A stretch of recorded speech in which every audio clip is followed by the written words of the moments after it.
ಸ್ವಾಗತ. ನಾನು ನಿಮ್ಮ PH ನಾಯ್ಕೋಡಿ. ಇಂದು ದಿನಾಂಕ 27/7/2024 ಗದಗ್ ನಗರದ ಸರಕಾರಿ ಹಿರಿಯ ಪ್ರಾಥಮಿಕ ಶಾಲೆ ನಂಬರ್ 2ರ ಬಡ ವಿದ್ಯಾರ್ಥಿಗಳಿಗೆ ಟೈ ಮತ್ತು ಬೆಲ್ಟ್ ಗಳನ್ನು ವಿತರಿಸಲಾಯಿತು. ಈ ಸಂದರ್ಭದಲ್ಲಿ ಶಾಲಾ ಆಡಳಿತ ಮಂಡಳಿ ವತಿಯಿಂದ ಗದಗ್ ಜಿಲ್ಲೆಯ ಜೆಡಿಎಸ್ ಪಕ್ಷದ ಜಿಲ್ಲಾಧ್ಯಕ್ಷರಾದ ಸನ್ಮಾನ್ಯ ಶ್ರೀ MY ಮುಧೋಳ್ ಅವರಿಗೆ ಸನ್ಮಾನಿಸಿ ಗೌರವಿಸಿದರು. ಈ ಕಾರ್ಯಕ್ರಮದಲ್ಲಿ ಜೆಡಿಎಸ್ ಮುಖಂಡರುಗಳಾದ ಶ್ರೀ ಹಾಜಿ ಅಲಿ ಕೊಪ್ಪಳ, ಶ್ರೀ ಈರಣ್ಣ ಬಾಳೆಕಾಯಿ, ಶ್ರೀ ತಿಪ್ಪಣ್ಣ ಹುಡೇದ್, ಶ್ರೀ ಬಾದ್ಶಾ ಭಾಗವಾನ್ ಮತ್ತು ಶ್ರೀ ರವಿಕುಮಾರ್ ಮೋಹಿತೆ ಅವರು ಉಪಸ್ಥಿತರಿದ್ದರು.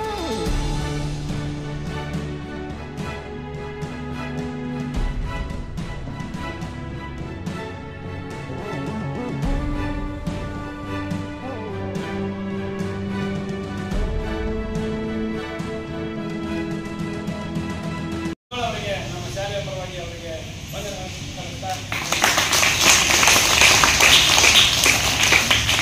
ಅದೇ ರೀತಿಯಾಗಿ ನಮ್ಮ ಶಾಲೆಗೆ ಆಗಮಿಸಿದಂಥ MP ಬಾಳಿಕೆ ಅವರು ನಮ್ಮ ಶಾಲೆಗೆ ಈ ಒಂದು ಕಾರ್ಯಕ್ರಮಕ್ಕೆ ಆಗಮಿಸಿದಂಥ ಈರಣ್ಣ ಬಾಳಿಕೆ ಅವರಿಗೆ ನಮ್ಮ ಶಾಲೆಯ ಪರವಾಗಿ ಅವರಿಗೆ ಅಭಿನಂದನೆ ಸಲ್ಲಿಸ್ತಾ ಇದ್ದೀನಿ.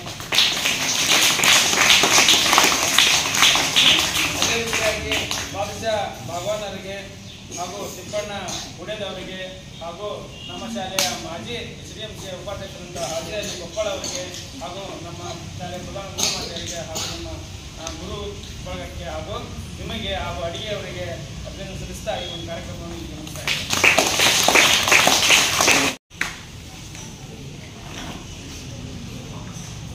ಇವತ್ತಿನ ಒಂದು ಗೌರ್ಮೆಂಟ್ ಸ್ಕೂಲ್ ಒಳಗಿದ್ದಂಥ ಮುದ್ದು ಮಕ್ಕಳೇ ಹಾಗೂ ಇವತ್ತಿನ ಸಾಲಿ ಒಳಗೆ ನಮ್ಮ ಮುಖ್ಯ ಪ್ರಧಾನ ಗುರುಗಳಾದಂಥ ಸನ್ಮಾನ್ಯ ಮೇಡಮ್ ಅವರೇ ಮತ್ತು ಎಲ್ಲ ನಮ್ಮ ಈ ಸಾಲಿ ಒಳಗೆ ಮುದ್ದು ಮಕ್ಕಳಿಗೆ ಶಿಕ್ಷಣ ಕೊಡೋದು ಪಾಠ ಕೊಡುವಂಥ ಎಲ್ಲ ನನ್ನ ಶಿಕ್ಷಕರಿಗೂ ಮತ್ತು ನಮ್ಮ ವಡ್ಡರ್ ಸರ್ಗೂ ಬಂಡಿಯವರು ಮತ್ತು ಇವತ್ತಿನ ಕಾರ್ಯಕ್ರಮದಲ್ಲಿ ಇದು ಜವಾಬ್ದಾರಿನ ಒಂದು ಯಾವುದೇ ವಿಷಯಕ್ಕೂ ಈ ರೀತಿ ನಾವು ಮಾಡಿದರೆ ಅಚ್ಚುಕಟ್ಟಾಗುತ್ತಾ ಹಿಂಗೆ ಮಾಡಿದ್ರಿ ಅಂತೇಳಿ ಒಂದು ಸಲಹೆಯನ್ನು ಕೊಡುವಂಥ ನಮ್ಮ ಹಾಜಿ ಅಲಿ ಸಾಹೇಬರು ಮತ್ತು ನಮ್ಮ ವೇದಿಕೆ ಮೇಲೆ ಇರುವಂಥ ಎಲ್ಲ ಹುಡೇದವರು, ತಿಪ್ಪಣ್ಣ ಹುಡೇದವರು, ಭಾಷೆದ ಭಾವನವರು ಮತ್ತು ನಮ್ಮ ಈರಣ್ಣ ಬಾಳಿಕವರು, ರವಿ ಮೋದವರು ಎಲ್ಲರಿಗೂ ನಾನು ನಮಸ್ಕಾರ ತಿಳಿಸುತ್ತಾ, ನಾನು ಮಾತು ಕಡಿಮೆ, ನಮ್ದು ಯಾವಾಗ ಕೆಲಸ ಆಯ್ತು. ಯಾಕೆ ಈ ಮಾತು ಹೇಳ್ತೀನಿ ಅಂದ್ರೆ ಕೆಲವು ಮಂದಿ ಮಾತಾಡಿ ಬೆಳಿತಾರೆ, ನಾವು ಕೆಲಸ ಮಾಡಿ ಬೆಳಿತೀವಿ. ಇದು ನನ್ನ ಯುದ್ಧ. ಇಂಥವೆಲ್ಲ ನಾನು ಮಾಡೋಕ್ಕೆ ಒಂದು ಕಾಣಿದೆ.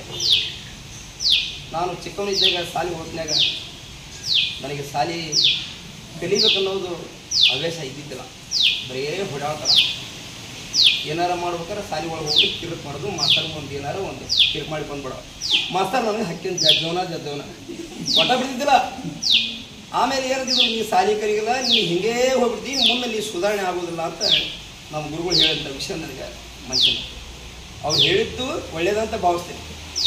ಏನು ಮಾಡಪ್ಪ, ನಾನು ಸಾಲಿ ಕಲಿಲ್ಲ ಮತ್ತು ನಾನು ಹಿಂಗೆ ಓಡಾಡಾಗಿ ಹೋದ್ನಿ ಅಂದ್ರೆ ಜನರ ದೃಷ್ಟಿ ಒಳಗೆ ನಾನು ಕೆಟ್ಟ ಓಡಾಡಕ್ಕೆ ನನ್ನ ಉದ್ದೇಶಕ್ಕೆ ಇಟ್ಟುಕೊಂಡು ಅವತ್ತಿನ ನಿರ್ಧಾರ ಮಾಡಿದೆ. ನಾ ಸಾಲಿ ಕಲಿಲ್ಲ ಅಂದರು ಸಾಲಿ ಒಳಗಿದ್ದಂಥ ಮಕ್ಕಳಿಗೆ ನನ್ನಿಂದ ಒಂದು ಹೆಲ್ಪ್ ಹೋಗಂತೇಳಿ ಇಂಥ ಕೆಲಸ ನಾನೇ ಕಲ್ತಿಲ್ಲ ಸಾಲಿ. ನನ್ನಿಂದ ನಾ ಕೊಡುವಂಥ ಅಳುಲ ಕಾಣಿ ಕೊಟ್ಟರೆ ಅವರಿಗೆ ನನ್ನ ಒಂದು ಸೇವನೆಯಿಂದ ನನಗೆ ಒಂದು ನಾನು ಜಾಣಾಕಿನ ಹುಷಾರಾಗಿನ ಉದ್ದೇಶಕ್ಕೆ ನಾ ಸಾಲಿ ಕಲ್ತಿಲ್ಲ ಅಂದ್ರೂ ಇಂಗ್ಲೀಷ್ ಓದ್ತೀನಿ, ಕನ್ನಡ ಓದ್ತೀನಿ, ಕನ್ನಡ ಬರಿತೀನಿ. ಯಾವಾಗಾರ ಒಂದು ಲೆಕ್ಕ ಬೇಕಾದ ಲೆಕ್ಕ ತಪ್ಪಿಲ್ಲ ಅಂದ್ರೆ ಲೆಕ್ಕ ಮಾಡಿ ತೋರಿಸೋ ಜವಾಬ್ದಾರಿ ನಂದಿದೆ. ಯಾಕೆ ಮಾಡ್ಬೇಕಂತ ಸಾಲಿ ಕಲೀಲಿಂದ್ರೆ ಒಂದು ಜಾಣರಾಗಬೇಕು. ಅದಕ್ಕೆ ನಾನು ಕಲ್ತಿಲ್ಲ ಕಲ್ತಿಲ್ಲ ಅಂದ್ರೂ ಜಾಣಾಗಿನ ಅಂತೇಳಿ ನಾನು ದೊಡ್ಡ ಸನಕಲ್ಲ. ಅದಕ್ಕೆ ಇಲ್ಲಿದ್ದಂಥ ಮಕ್ಕಳು ನಾ ಹೇಳಿದಿಷ್ಟೇ, ಇವತ್ತು ಎಲ್ಲ ಶಿಕ್ಷಕರು ಒಳ್ಳೆ ರೀತಿ ನಿಮ್ಗೆ ಅಚ್ಚುಕಟ್ಟು ವಿದ್ಯೆಯನ್ನು ಕೊಡ್ತಾರೆ. ಎಷ್ಟು ನೀಟಾಗಿ ನೀವು ಈ ರೀತಿ ಬರಬೇಕು. ಇವತ್ತು ನೀವು ಬಂದಿರಂದ್ರೆ ತಾಯಿ ತಂದೆ ಮನೆಯಾಗಿರ್ತಾರೆ, ಇಲ್ಲಿದ್ದರೆ ತಾಯಿ ತಂದೆ ನಿಮ್ಗೆ. ಅದಕ್ಕೆ ಅವ್ರ ವಿಷಯನೂ ನೀವು ಗಮನಿಟ್ಟುಕೊಡ್ರಿ. ಇವತ್ತು ನೋಡ್ರಿ, ಇವತ್ತು ಇಲ್ಲಿ ಕಲ್ತಂಥ ಮಕ್ಕಳು ಹಾಜಿ ಅವರು ಹೇಳಿದರು, ನನ್ನ ಮಗಳು ಇಷ್ಟು ಪರ್ಸೆಂಟ್ ತೊಗೊಂತಾಳಿದ್ರೆ ಅದಕ್ಕೆ ಕಾರಣ ಯಾರು? ಇಲ್ಲಿದ್ದಂಥ ಶಿಕ್ಷಕರು. ಅದಕ್ಕೆ ಮುಂದಿನ ದಿನದಲ್ಲಿ ನೀವೆಲ್ಲರೂ ಜಾಂಟಾಗ್ರಿ, ಒಳ್ಳೆ ರೀತಿ ಬೆಳೀರಿ, ಒಳ್ಳೆ ರೀತಿ ದೊಡ್ಡ ಮಟ್ಟಿಗಾಗಿ ನೀವು ಏನಾದ್ರು ಒಂದು ಸಾಧನೆ ಮಾಡ್ತೀರ ಅನ್ನೋಂಥ ಒಂದು ಜವಾಬ್ದಾರಿಯಿಂದ ನಾನು ಇಲ್ಲಿ ಹೇಳಕ್ಕೆ ಇಷ್ಟಪಡ್ತೀನಿ. ಮತ್ತು ಇನ್ನೊಂದು ಇದ್ರೊಳಗೆ ಶಿಕ್ಷಕರು ಯಾಕಂದ್ರೆ ಎಷ್ಟು ಪಾತ್ರ ನೋಡ್ರಿ, 9 ತಿಂಗಳು ಹೊತ್ತು ತಾಯಿ ಬಿಟ್ಟ ಮೇಲೆ ಒಂದು 6 ವರ್ಷಕ್ಕೆ ಸಾಲಿಗೆ ಹಚ್ಚಿಬಿಡ್ತಾರೆ.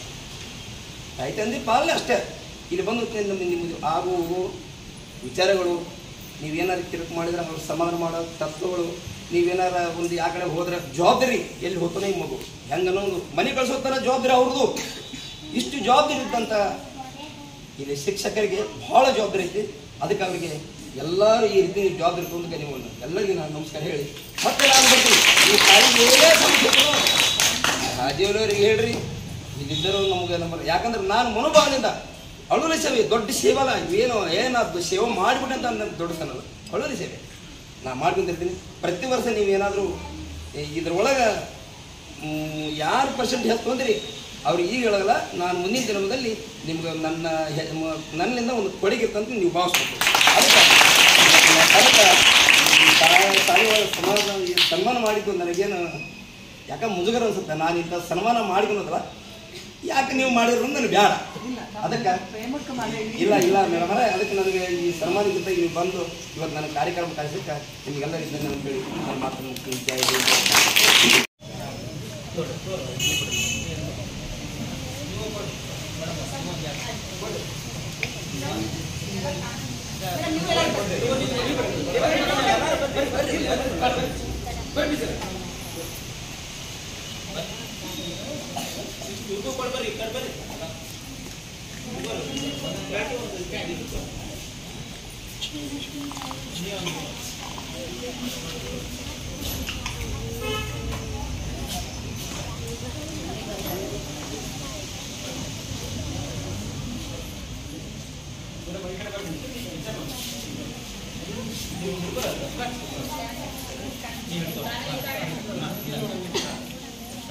ನೋಡ್ರಿ ಅಲ್ಲ ಆ ಕಡೆ